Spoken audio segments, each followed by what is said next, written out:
The next question is from D's Bailbonds and whoever else upvoted. And the question is, I have some uncollectible debt on my books. How do I get rid of it for 2022? D, do you want to get rid of it for 2022 or you want to get rid of it for 2021?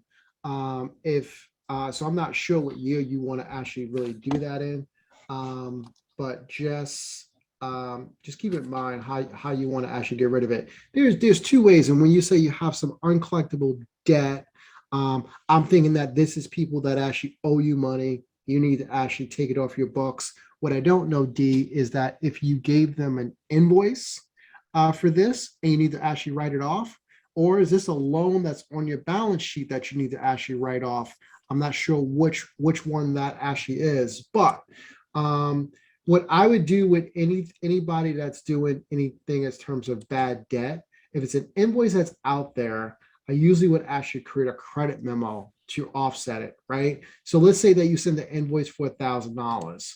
And let's say that invoice that you actually did, let's actually pick one up. Let's just say that Cool Cars, right?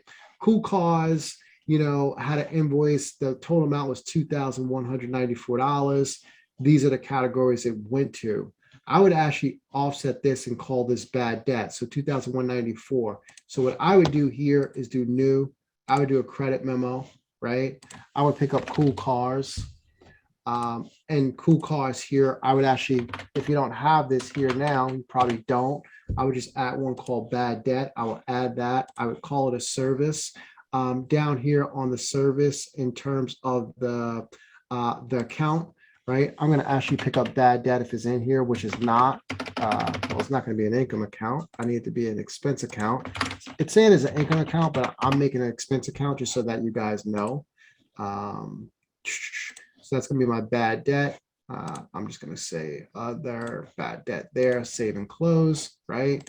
So this is going to be my bad debt. Whatever that amount is, I want to write off 2194. I'm going to actually put that in. And then I'm going to actually say save and close, right? Then what I'm going to actually do is I'm going to do new. And then I'm going to offset that bad debt that I just put in versus the invoice. And the way I should do that is would actually receive payment. And this we're recording, so this will actually be in the portal as well. So I think I use Cool Cars. You'll notice that the credits here that I put in, your invoice, if it was open, it will be sitting here. You would check both of those items off. This date will be the date that you want to do the write-off for. And then you would actually hit save and close. That will get rid of an invoice if you're referring to it was an invoice that's outstanding. You want to get that bad debt so that the receivable is no longer out there. If it is a loan, then the way you would accomplish it from a loan, you would check and see what balance sheet account it is, and you would need to do a journal entry. And you would basically just do a journal entry, and you would pick the account that loan is in. So here, let's just fake that this loan payable is what you're trying to get rid of. You would use that account.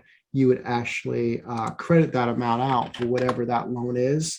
And then once again, here, you use our bad debt account if it's a loan, and then that will offset that loan account to reduce it to the bad debt. In the journal entry, I'm overriding, and the one I do with the credit memo, I'm actually applying that credit against the open invoices. So that's the way you would kind of treat write-offs of bad debt. So hopefully that helps. I wasn't too sure which way, what kind of debt it is and how it's on your books.